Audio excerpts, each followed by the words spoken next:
नमस्कार दर्शक बंधु शुभ संध्या। आज संध्या रही देश विदेश राज्यर 20टी गुरुत्वपूर्ण खबर जहां आपण माने 10 मिनिट समय दे देखि परिबे। ता पूर्व आपण मानु गोटे अनुरोध आपनकर जिल्ला को भल पाउतले भिडियो को लाइक करी कमेंट रे आपनकर जिल्लार ना लिखि देबे। तबे चलंतु कोन रही आज गुरुत्वपूर्ण खबर चा ऊपर नजर पकाइबा। आसंता काली 20 लक्ष अधिक महिला पाइबे सुभद्रा टंका। एने उपमुख्यमंत्री प्रभाती परिड़ा घोषणा कले। बाद पड़िथिबा 2,67,000 हिताधिकारी मध्यरु 22% योग्य तालिकार सामिल मध्य होइचंती। सेमानकु काली सुभद्रा टंका मिलिबो। अन्य मानक योग्यतार मध्य जांच चलिछि। फिजिकल भेरिफिकेशन मध्य हेबो। सेमाने डिसेंबर रे पाइबे बोली सरकार मध्य कहिचंती। ता सहित अंगनवाड़ी कर्मी को मध्य मिलिबो बोली कुआ जाउछि। सेहिपरि 5 लाख आवेदनकारी अकाउंट को आधार लिंक रो समस्या अछि।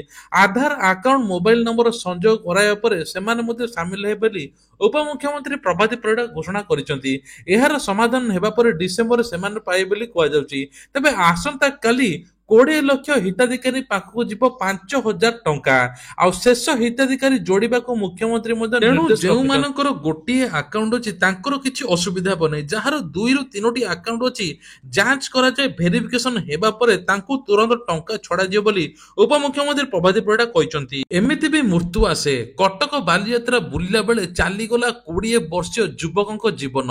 ତେବେ ମୃତ୍ୟୁ କେତେବେଳେ ଆସିବ ତାହା କହିହେବ ନାହିଁ। ଆଜିକାଲି ଲୋକଙ୍କର ବିଭିନ୍ନ ପ୍ରକାର ହୃଦଘାତ ରୋଗ ହେଉଛି, ହାର୍ଟ ଆଟାକ୍ ହେଉଛି, କିଏ ବସିଲା ବେଳେ, କିଏ ଜିମ୍ କଲା ବେଳେ, କିଏ ଗାଡ଼ି ଚଲାଇଲା ବେଳେ, କିଏ ପାଣି ପିଇଲା ବେଳେ ଏମିତି ହେଉଛି।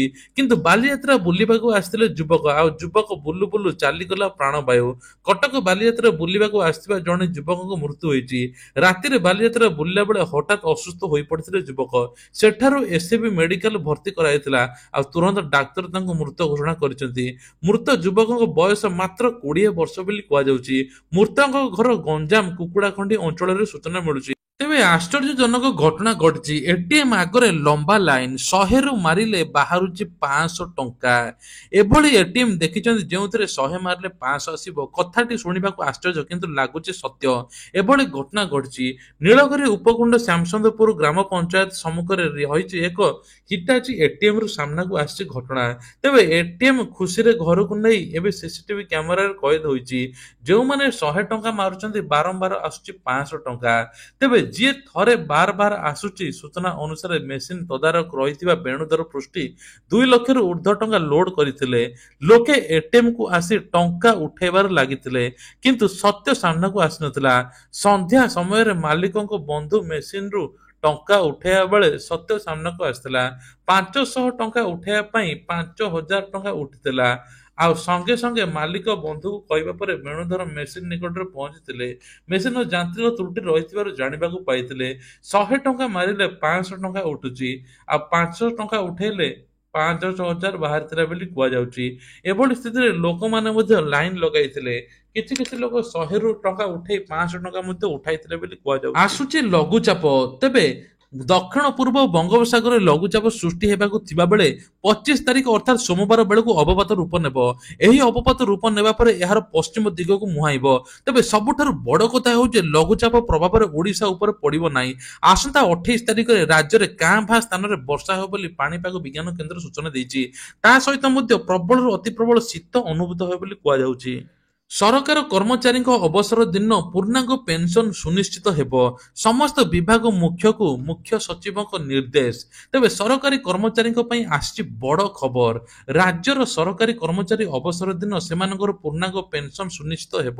ଏନେଇ ବିଭାଗ ତଥା ବିଭାଗ ଅଧୀନସ୍ଥ ବିଭାଗ ମୁଖ୍ୟକୁ ମୁଖ୍ୟ ଶାସନ ସଚିବ ସଚିବଙ୍କ ଚିଠି ଲେଖି ନିର୍ଦ୍ଦେଶ ଦେଇଛନ୍ତି। ଏଥିସହିତ ସରକାରୀ କର୍ମଚାରୀଙ୍କ ପେନସନ ମଞ୍ଜୁରୀ କରିଥିବା ଏବଂ ଅଧିକାରୀଙ୍କୁ ମଧ୍ୟ ଏ ବାବଦରେ ଅବଗତ କରାଯିବ। ଯଦି କୌଣସି କର୍ମଚାରୀଙ୍କ ବିରୋଧରେ କୌଣସି ଭିଜିଲାନ୍ସ ମାମଲା ରହିଥିବ ତେବେ ପୂର୍ବରୁ ଏହା ଫଇସଲା କରିବାକୁ ନିର୍ଦ୍ଦେଶ ଦିଆଯିବ। ସେହିପରି ଅବସରପ୍ରାପ୍ତ କର୍ମଚାରୀଙ୍କ ପ୍ରତି ମାସରେ ପେନସନ ତଥା ପର ମାସର 7 ତାରିଖରେ ଦିଆଯିବ ବୋଲି ଉଲ୍ଲେଖ କରାଯାଇଛି। ନଭେମ୍ବର 26ରୁ ଆରମ୍ଭ ହେବ ବିଧାନସଭାର ଶୀତକାଳୀନ ଅଧିବେଶନ। 23ରେ ମନ୍ତ୍ରୀ ପରିଷଦ ବୈଠକ। ତେବେ ଶୀତକାଳୀନ ଅଧିବେଶନ ଆରମ୍ଭ ହୋଇଯିବ 26 ତାରିଖରୁ। ମୁଖ୍ୟମନ୍ତ୍ରୀ ମୋହନ ଚରଣ ମାଝୀଙ୍କ ଅଧ୍ୟକ୍ଷତାରେ ମନ୍ତ୍ରୀ ପରିଷଦ ବୈଠକ ଆସିବ। ଶୀତ ଅଧିବେଶନର ପ୍ରଥମ ଦିନରେ ମୁଖ୍ୟମନ୍ତ୍ରୀ ମୋହନ ଚରଣ ମାଝୀ ଗୃହରେ ଅତିରିକ୍ତ ବଜେଟ୍ ଉପସ୍ଥାପନ କରିବେ। ଏହାପରେ ଡିସେମ୍ବର 5ରେ ବିଧାନସଭା ଗୃହୀତ ହେବ। ବିଧାନସଭାର ଶୀତକାଳୀନ ଅଧିବେଶନ ନଭେମ୍ବର 26 ତାରିଖରୁ ଆରମ୍ଭ ହୋଇ ଡିସେମ୍ବର 31 ତାରିଖ ପର୍ଯ୍ୟନ୍ତ ସମାପ୍ତ ହେବ ବୋଲି କୁହାଯାଉଛି। ବିଭିନ୍ନ ପ୍ରକାର ସରକାର ଟାର୍ଗେଟ ରଖିବେ। ବିଜେଡି ଏବଂ ବିରୋଧୀ ଦଳ ଟାର୍ଗେଟ ରଖିବେ ବୋଲି କୁହାଯାଉଛି। ବିପର୍ଯ୍ୟୟ ଆଇନ ଶୃଙ୍ଖଳା, ଆମ୍ବ ଟାକୁଆ ଖାଇ ମୃତ୍ୟୁ, ତା ସହିତ ନବୀନ ଓଡ଼ିଶା ଏବଂ ବିଭିନ୍ନ ଚିଟଫଣ୍ଡ ଏବଂ ସମସ୍ତ ଭିଜିଲାନ୍ସ ଉପରେ ଆଲୋଚନା ହେବ ବୋଲି କୁହାଯାଉଛି। ଡିଲରକୁ କଡ଼ା ନିର୍ଦ୍ଦେଶ ଦେଲେ ଯୋଗାଣ ମନ୍ତ୍ରୀ, କହିଲେ ଏଭଳି ଭୁଲ କରିବ ନାହିଁ, ନହେଲେ କାର୍ଯ୍ୟାନୁଷ୍ଠାନ ନିଆଯିବ। ତେବେ ଧାନ ମିଲର ସିଧାସଳଖ ଚାଷୀଙ୍କଠାରୁ କମ୍ ଦାନରେ ଧାନ କିଣି ମହଜୁଦ ରଖିବା ପ୍ରସଙ୍ଗରେ କଡ଼ା ଆଭିମୁଖ୍ୟ ଜାହିର କଲା ଯୋଗାଣ ମନ୍ତ୍ରୀ। ତେବେ ଯୋଗାଣ ମନ୍ତ୍ରୀ କହିଛନ୍ତି ମିଲର ମାନଙ୍କୁ ଚେତାବନୀ ଦେଇଛନ୍ତି, ସିଧାସଳଖ ମିଲର ମାନେ କୃଷକଙ୍କ ନିକଟରୁ ଧାନ କିଣି ପାରିବେ ନାହିଁ। କେବଳ ସରକାରଙ୍କ ଦ୍ୱାରା ସ୍ଥିରକୃତ ମଣ୍ଡିରୁ ଧାର୍ଯ୍ୟ ଦରରେ ଧାନ କିଣିବେ। ସିଧାସଳଖ ମିଲର ପାଖକୁ ଧାନ କିଣାଯିବ ନାହିଁ। ଯଦି ମିଲର ସିଧାସଳଖ ଧାନ କିଣିବେ ତେବେ ମିଲକୁ ସିଲ୍ କରି ଦିଆଯିବ ବୋଲି କୁହାଯାଉଛି। କଡ଼ା ଆକ୍ସନ ନିଆଯିବ। ସେହି ମିଲକୁ କଳା ତାଲିକାଭୁକ୍ତ କରାଯିବ ବୋଲି ଆଉ ବେପାର କରିପାରିବ ନାହିଁ ବୋଲି ସରକାର କହିଛନ୍ତି। ମୁଖ୍ୟମନ୍ତ୍ରୀ ମୋହନ ଚରଣ ମାଝୀଙ୍କର ବଡ଼ ଘୋଷଣା, ଏଣିକି ରାସନ କାର୍ଡ କଟିବା ପାଇଁ ଯାଉଛି 3 ଲକ୍ଷ ଲୋକଙ୍କର। ତେବେ କୁହାଯାଉଛି ଯେ ଇ କେୱାଇସି କରିବା ଦ୍ୱାରା ସାରା ଭାରତରେ ଏବେ 5 କୋଟି ଲୋକଙ୍କର ରାସନ କାର୍ଡ କଟିଛି। ତା ସହିତ ଓଡ଼ିଶାରୁ 3ରୁ 4 ଲକ୍ଷ ଲୋକଙ୍କର ହିତାଧିକାରୀଙ୍କ ରାସନ କାର୍ଡ କଟିବ। ଯେଉଁମାନେ ଅଯୋଗ୍ୟ, ସେମାନେ ଯୋଗ୍ୟ ନୁହେଁ ଏବଂ ଇ କେୱାଇସି ମଧ୍ୟ କରିନାହାନ୍ତି, ତାଙ୍କ ଭିତରେ କେତେ ମୃତ ବ୍ୟକ୍ତି ଅଛନ୍ତି ଯାହାର ରାସନ କାର୍ଡ ମଧ୍ୟ ଚାଲିଛି। ତୁରନ୍ତ ରାସନ କାର୍ଡ ଇ କେୱାଇସି କରିଦିଅନ୍ତୁ। ନଭେମ୍ବର ଶେଷ ତାରିଖ ପର୍ଯ୍ୟନ୍ତ ଅଛି। ଆଉ ଜାନୁଆରୀରେ ନୂଆ ରାସନ କାର୍ଡ ମିଳିବ ବୋଲି ସରକାର ମଧ୍ୟ ଘୋଷଣା କରିଛନ୍ତି। ଧନୁଯାତ୍ରାକୁ ନେଇ ଆସିଲା ବଡ଼ ଖବର, ହୃଷିକେଶ ଭୋଇ ଆଉ ହେବେନି କଂସ। ତେବେ ବିଶ୍ୱର ସର୍ବବୃହତ ମୁକ୍ତକାଶ ରଙ୍ଗମଞ୍ଚନ ବରଗଡ଼ ଧନୁଯାତ୍ରା ଆସନ୍ତା ବର୍ଷ ଜାନୁଆରୀ 3 ତାରିଖରେ ଆରମ୍ଭ ହୋଇ ଜାନୁଆରୀ 13ରେ ଶେଷ ହେବ। ତେବେ ପୂର୍ବ ବର୍ଷ ଭଳି ଏଥର ଧନୁଯାତ୍ରାରେ କଂସ ଭୂମିକାରେ ଅଭିନୟ କରୁଥିବା ହୃଷିକେଶ ଭୋଇଙ୍କୁ ଦେଖିବାକୁ ମିଳିବ ନାହିଁ। କଂସ ଭୂମିକାରେ ଅଭିନୟ କରିବେ ନୂଆ ବ୍ୟକ୍ତି। ଆଜି ବରଗଡ଼ ଜିଲ୍ଲାପାଳଙ୍କ ଅଧ୍ୟକ୍ଷତାରେ ଅନୁଷ୍ଠିତ ହୋଇଛି ଏହି ବୈଠକ।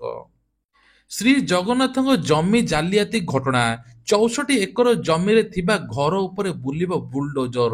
ତେବେ କୁହାଯାଉଛି ଆରମ୍ଭ ହେଲାଣି ମାପଚୁପ। ମହାପ୍ରଭୁଙ୍କୁ ଜମିକୁ ଦଲାଲ ମାନେ ଲୁଟି ନେଇଛନ୍ତି, ଯାହାଫଳରେ ଘର ମଧ୍ୟ କରିଛନ୍ତି। 125ଟି ବେଆଇନ ନିର୍ମାଣ ଘର ଉପରେ ଚଢିବ ବୁଲଡୋଜର, ଆଉ ଭଙ୍ଗାଯିବ ବେଆଇନ ନିର୍ମାଣ। ଏଭଳି ଚେତାବନୀ ଦେଇଛନ୍ତି ପୁରୀ ଜିଲ୍ଲାପାଳ। ସେପଟେ ଜମିର ମାପଚୁପ ଆରମ୍ଭ ହୋଇଥିବା ବେଳେ ସରକାର ପଲିସି ଅନୁସାରେ ଜଗନ୍ନାଥ ଜମିର ବ୍ୟବସ୍ଥା କରାଯିବା, ଯେତେ ଜଗନ୍ନାଥଙ୍କ ନାଁରେ ଜମି ରହିଛି ତାର ସଂରକ୍ଷଣ ଏବଂ ଓସାରଙ୍କ ଦ୍ୱାରା ମାପିଂ ମଧ୍ୟ ହୋଇଛି, ତାହାର ରକ୍ଷଣାବେକ୍ଷଣ ପାଇଁ ପଦକ୍ଷେପ ମଧ୍ୟ ନିଆଯାଉଛି। ତେବେ 125ଟି ଘର ଉପରେ ଚଢିବ ବୁଲଡୋଜର। ଦିଲ୍ଲୀର ପ୍ରଦୂଷଣକୁ ନେଇ ଭୟ। ତେବେ ଦିଲ୍ଲୀର ପ୍ରଦୂଷଣକୁ ନେଇକି ସ୍କୁଲ, ବେସରକାରୀ ସ୍କୁଲ, ସରକାରୀ ସ୍କୁଲ ମଧ୍ୟ ବନ୍ଦ ହୋଇଛି। କେବଳ ଦ୍ୱାଦଶ ଶ୍ରେଣୀ ଚାଲୁଛି। ସେହିଭଳି ମଧ୍ୟ ସରକାରୀ କର୍ମଚାରୀଙ୍କ ପାଇଁ 50% ମାନେ 50% ସରକାରୀ କର୍ମଚାରୀ ଘରେ ରହି ୱାର୍କ ଫ୍ରମ ହୋମ କରିବେ। ଏନେଇ ସରକାର ତରଫରୁ ମଧ୍ୟ ଘୋଷଣା ହୋଇଛି। ଆଉ ସେଇଭଳି ପରିସ୍ଥିତି ଏବେ ଦେଖିବାକୁ ମିଳିଛି ଭୁବନେଶ୍ୱରରେ। ଦିଲ୍ଲୀରେ ଏକ୍ୟୁଆଇର ପ୍ରେସର ଥିଲା 500, ଆଉ ଭୁବନେଶ୍ୱରରେ 155। ନର୍ମାଲ ରହିବା କଥା 50ରୁ 100। ଆଉ ଏହି 500 ମାନେ ଏକ୍ୟୁଆଇ 500 ରହିଲେ 30ଟି ସିଗାରେଟ ଟାଣିବା ସହିତ ସମାନ। ତେଣୁ ବାୟୁ ପ୍ରଦୂଷଣ ଏତେ ହେଲାଣି ଯେ ଯାହା ରୋକିବାର ସବୁଠାରୁ ବଡ଼ ଚ୍ୟାଲେଞ୍ଜ ବୋଲି ସରକାର କହିଛନ୍ତି। ଏଥର ସିଏମସି ଏବଂ ବିଏମସିରେ ଜାଗା ହରାଇବେ ଅଯୋଗ୍ୟ ହିତାଧିକାରୀମାନେ। ତେବେ ସିଏମସିରେ 2ଟି ଏବଂ ବିଏମସିରେ ପାଖାପାଖି 50ରୁ 60ଟି ଏବେ ଯେଉଁମାନେ ଭୂମିହୀନ କହି ଜାଗା ନେଇଥିଲେ, ସରକାର ଜମି ନେଇଥିଲେ ଏବଂ ଘର ନେଇଥିଲେ, ତାଙ୍କୁ ହଟାଯିବ। ତେଣୁ ତାଙ୍କର ସହରରେ ଗୋଟିଏ ପ୍ଲଟ, ଗାଁରେ ଗୋଟିଏ ପ୍ଲଟ ଜାଣିବାକୁ ମିଳିଛି। ତେଣୁ ଖୁବ୍ ଜଲ୍ଦି ଭେରିଫିକେସନ ହେବ ଏବଂ ଜାଗା ହରାଇବେ ଅଯୋଗ୍ୟ ହିତାଧିକାରୀ ମାନେ। ଏନେଇ ସରକାରଙ୍କ ତରଫରୁ ମଧ୍ୟ ବଡ଼ ଘୋଷଣା କରାଯାଇଛି। ନକଲି ପୋଲିସ ୟୁନିଫର୍ମ ଧରା ପଡ଼ିଛି। ତେବେ ରାଜ୍ୟରେ ଆଇପିଏସ୍ ଏବଂ ବିଭିନ୍ନ ପ୍ରକାର ଅଫିସର କହି ବୋଲେରୋ ଗାଡ଼ି ଆଣି ଲୋକଙ୍କୁ ଟଙ୍କା ଲୁଟୁଥିଲେ, ଯାହାଫଳରେ ଅସଲି ପୋଲିସ ନକଲିକୁ ଧରିଛି। ତେବେ ଆପଣଙ୍କ ଆଖପାଖରେ ଯଦି ଏଭଳି ଚାଲୁଛି, ଆପଣଙ୍କୁ କିଛି ସନ୍ଦେହ ହେଉଛି, ତୁରନ୍ତ ପୋଲିସ ଷ୍ଟେସନରେ ଆପଣ ଜଣାନ୍ତୁ। କାହିଁକି ନା ଏମିତି ସବୁ ନକଲି ପୋଲିସ ରାସ୍ତାଠୁ ଆରମ୍ଭ କରି ରୋଡରେ ବୁଲୁଛନ୍ତି, ଆପଣଙ୍କୁ ମଧ୍ୟ ଧମକାଉଛନ୍ତି ବିଭିନ୍ନ କେସରେ ଫସାଇ ଦେବାକୁ କହି। ତେଣୁ ଆପଣମାନେ ସତର୍କ ରହିବେ। ଏନେଇ ସରକାରଙ୍କ ତରଫରୁ ବାରମ୍ବାର ମଧ୍ୟ ଘୋଷଣା କରାଯାଉଛି। ଯୁକ୍ତ 2 ପରୀକ୍ଷା ଏବେ ହେବ। ତେବେ ଯୁକ୍ତ 2 ପାଇଁ ଏବେ ନୂତନ ମାର୍କ ରହିଛି। ତେବେ 24% ପିଲା ରଖିଲେ ଏଥର ପାସ୍ ହେବେ ବୋଲି କୁହାଯାଉଛି। ଏ ନେଇକି ଜିଲ୍ଲା ଶିକ୍ଷା ପରିଷଦ ମଧ୍ୟ ଘୋଷଣା କରିଛି। କୁହାଯାଉଛି ଯେ ଯଦି 100 ମାର୍କରୁ 80 ଥିଓରି ହେବ, 20 ମାର୍କ ଆସେସମେଣ୍ଟ ହେବ, ତା ସହିତ ଯଦି 24% ବା 24 ମାର୍କ ରଖିବେ ତାହେଲେ ସେଇଥିରେ ପରୀକ୍ଷାରେ ଉତ୍ତୀର୍ଣ୍ଣ ବା ପାସ୍ ହେବେ। ଏ ନେଇକି ସରକାରଙ୍କ ତରଫରୁ ମଧ୍ୟ ବଡ଼ ଘୋଷଣା କରାଯାଇଛି। ତେବେ ଇଏ ଥିଲା ଆଜିର ଦେଶ ବିଦେଶ ରାଜ୍ୟର କିଛିଟା ଗୁରୁତ୍ୱପୂର୍ଣ୍ଣ ଖବର। ଏଇଭଳିଆ ଖବର ପ୍ରତ୍ୟେକ ଦିନ ସକାଳ 5ଟାରେ ଆଉ ସନ୍ଧ୍ୟାରେ ପାଇବା ପାଇଁ ହେଲେ ଆମର ଏଇ ଚ୍ୟାନେଲକୁ ସବସ୍କ୍ରାଇବ କରିବା ପାଇଁ ଭୁଲିବେ ନାହିଁ। ଜୟ ଜଗନ୍ନାଥ।